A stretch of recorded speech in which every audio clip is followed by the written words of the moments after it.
P9 here, back with a members exclusive video right here in Lake Providence, Louisiana. I'm at the Louisiana State Cotton Museum. Yes, you heard it right. You see this. It's Louisiana State Cotton Museum. There is a museum for cotton, more specifically right here in Louisiana. As you guys all know, cotton is a staple crop in the deep south, and in its heyday was definitely a commodity, hot commodity, as far as, you know, crops and whatnot. So much so that they had a bunch of sharecroppers and indentured servitude servers and slaves that picking the cotton. So yeah,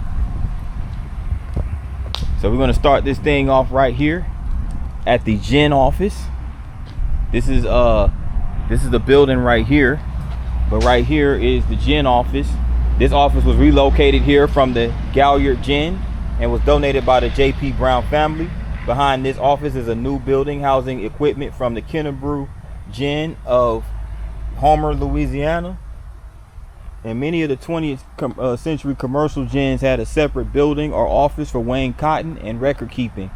Every customer's wagon and was you know, weighed upon entering full of cotton, and again when leaving empty the gin yard. So the weight was recorded on the ticket that was passed through slots in the wall. The difference in weights was the amount of cotton and seed that were processed in the gin. So yeah, this was the that's basically how cotton was processed in the gin. And we went on vacation once a year. Each child was allowed to ride the gin on the wagon. We would get one soda pop and trip to go to the gin. We look forward to that more than the kids going to Florida today. Troy Lee Sullivan. Oh wow, you know that's something when people are looking forward to going on a cotton field. Yeah, that's crazy. But hey, to each its own. So here goes the gin right here, another building, and you actually see the cotton field over here. You actually see the cotton field right there. Man, could you guys imagine being out in the fields from sun up to sundown in this hot Louisiana sun, hot sweltering Louisiana heat, humidity, all that? That's crazy. That's crazy.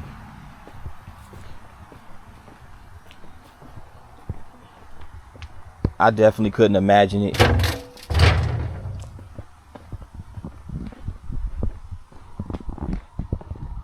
how are you? Good. How you doing? Doing fine. That's good. Just taking a walk around. Yes, sir. This is closed up to the public right now, unfortunately. Oh We yeah. have the church, Homer Gym, which I'm fixing to open up for you, and the commissary is opened up. Okay. Yes, sir. That's all good. Appreciate it. Yes, sir. All right. Thank you. Now this the Louisiana State Cotton Museum right here. And I'm gonna go take a look at this over here.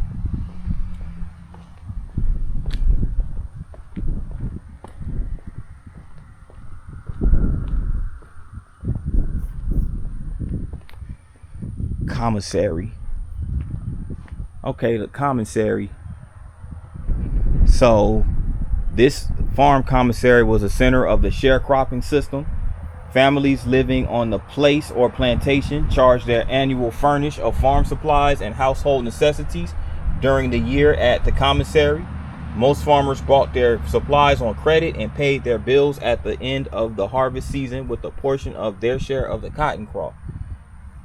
Now, commissaries offered a wide range of merchandise, including flour, cornmeal, sugar, lard, tobacco, salt-cured meats, soap, coil oil, cloth, hard candies, and canned goods. They were smaller than general stores, which had a larger selection of goods and served a broader clientele. Now, this was donated by the Roy McIntyre family, relocated here from the company farm in Franklin Parish. And here's just some images photograph of an actual commissary ledger. So this is where the commissary took place,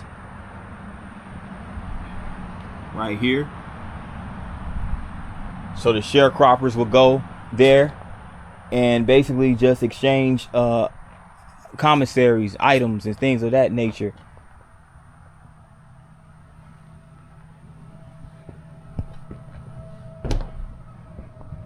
Wow. So this gives you guys a glimpse of how the commissaries looked back then. And here are the tools that they used, I would assume, to harvest the cotton. And here's the old cash register right here. Wow, you know this is old school. 'Cause look at this. Wow.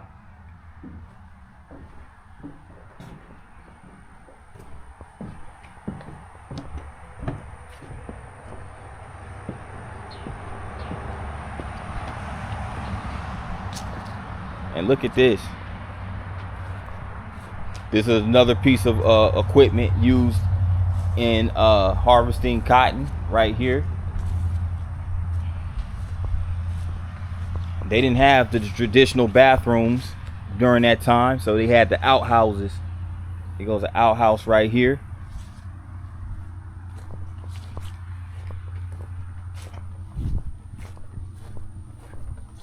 And the sharecropper cabin right here. So a large portion of Louisiana's rural population has lived in shanties like this one since the antebellum period, whether they were landowners, tenants, or sharecroppers. Blacks and whites who escaped poverty associated with this type of housing often have childhood memories of close families, hard work, and the perception that their lifestyle was universal. And here's some images. There goes a little young boy listening to music on the old turntable right there. Here's a woman washing clothes, obviously before the modern day washer and dryer. And here comes a young girl right here. She's just standing in front of this like this dresser. So these were photos of sharecropping families taken by Farm Security Administration photographers in East Carroll and Madison parishes between 1939 and 1940s. So very old photographs, but glad that they are preserved for historical purposes. So yeah, this is how the sharecroppers. It just basically shows an illustration of the sharecroppers back then. The outhouse was used as the outdoor toilet because indoor plumbing was not available. This one is a replica. This cabin, probably built in the 1890s, was relocated here from the Mound Plantation in Madison Parish and donated by the Yerger family. So really nice that they donated those replicas and things of that nature for display. So here's the cabin again. This was probably built around the 1890s. So this was after the abolishment of slavery in America. And here is what's called the pitcher pump. There it goes right there.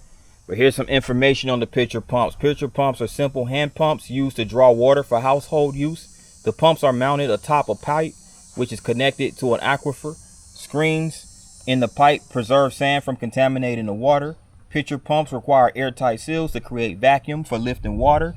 If the pump system is not maintained, water must be poured down the pump to prime it or recreate the airtight seal. A bucket of water was always left next to the pump for priming. So yeah, that's how they did it back then. So children of sharecroppers were soon to be relocated to Transylvania, according to this caption right here. And this photograph was taken in 1939. So you have two young children, again, of sharecroppers who are actually priming water. So you know what I'm saying. So yeah, you had to have airtight seals to create vacuums for lifting water. So yeah, so basically if you've never lived on a farm, which of course I've never lived on a farm before, So I would not know anything about how to work a pitcher pump, but that is very resourceful thing. Those are very resourceful things to learn. They didn't have the modernized equipment technology that we have today. So back then you had to know how to do a lot of things manually, or it was a process you had to get in order to get water, in order to get clothing, whatever it may be. You basically had to be practical. You had to be practical. Now this right here, this building, as the lady mentioned earlier, is not open to the public, but it does it has some nice little displays on the front of it. You have this I guess this little wagon. It's green and yellow colored wagon.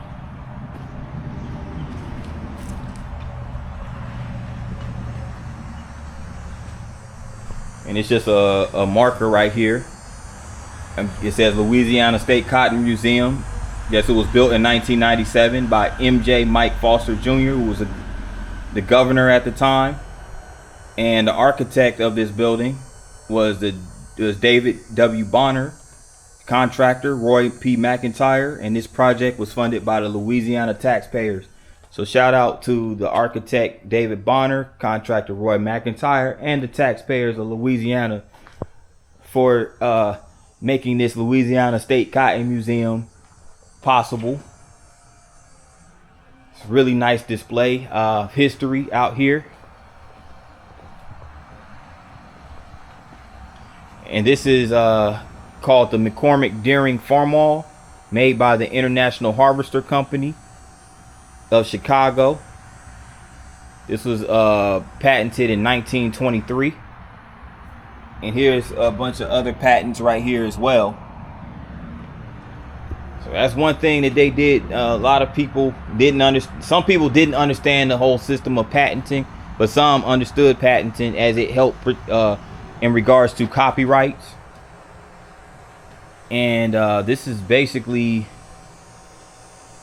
it's right over there. It says you have to disengage the clutch before shifting the pulley clutch lever. So this is a very big piece of harvesting crops, more specifically cotton. So they just have displays of machinery out here, replicas of them anyway.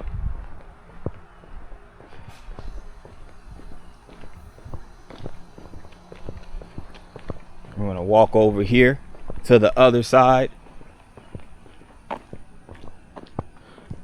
Yeah, so that so again, like the young lady mentioned earlier, that museum, that particular building right there is so I'm guessing that's the actual museum. I'm not sure.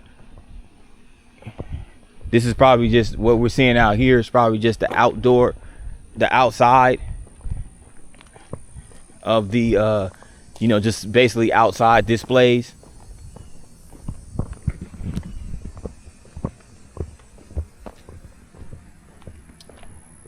But for those that are watching this vlog, if you're ever interested, yeah, definitely feel free to come check out the Louisiana State Cotton Museum right here in Lake Providence.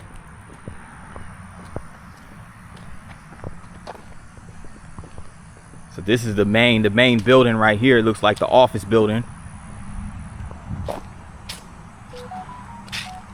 The Hood Home Plantation. Cotton planting families have occupied the Hood Home Plantation since the antebellum period. That again is the period before the Civil War. Originally built in a dog trot style, the house had front and back porches that were social gathering places.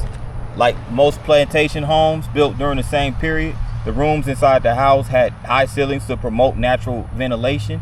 The back porch and dog trot were enclosed, and 3 fireplaces were added during the early 1900s.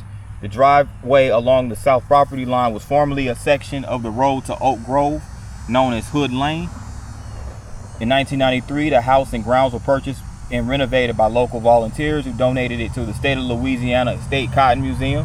These renovations were modeled after the home's appearance during the early 20th century.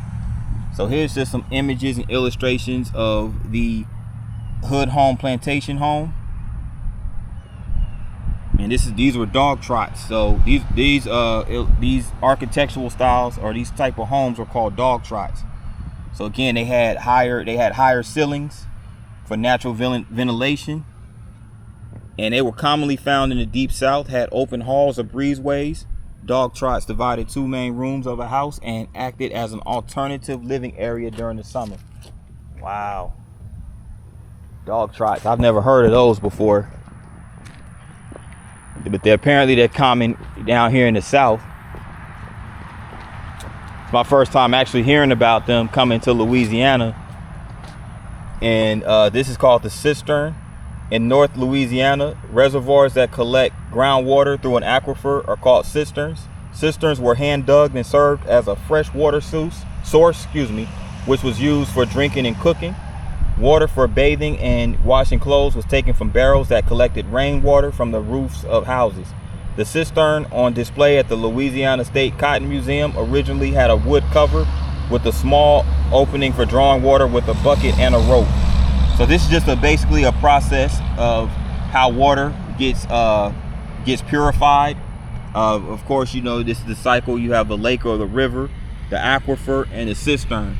So when rainwater is collected, you know, it basically has to be purified, you know, and everything like that. So, you know, good morning, sir. Yeah, so yeah, and I think that's what that is right there. I think that's like part of that process right there.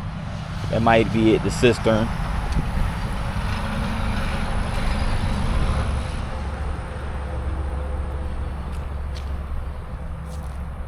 And last but not least, we have right here the plantation church.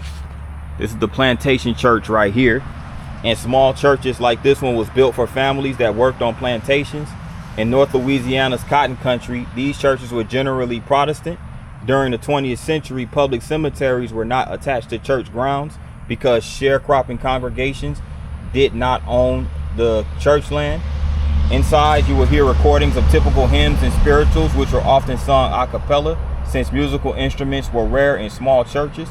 This chapel was originally a shotgun house located on Gossipia Plantation and was donated by Mr. and Mrs. Michael Brown. And this photograph is of baptizing at Lake Providence on August 1989. And this photograph was by Susan Roach, courtesy of the Louisiana Regional Folk Life Program. So let's walk in here real quick and check out this plantation church.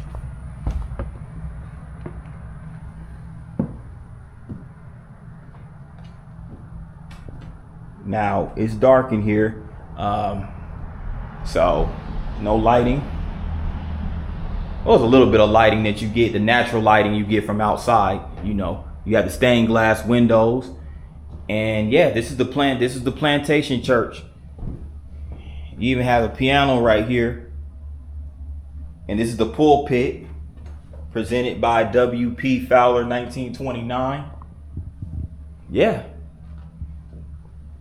So a lot of the sharecroppers back then, again, didn't own the land for the church.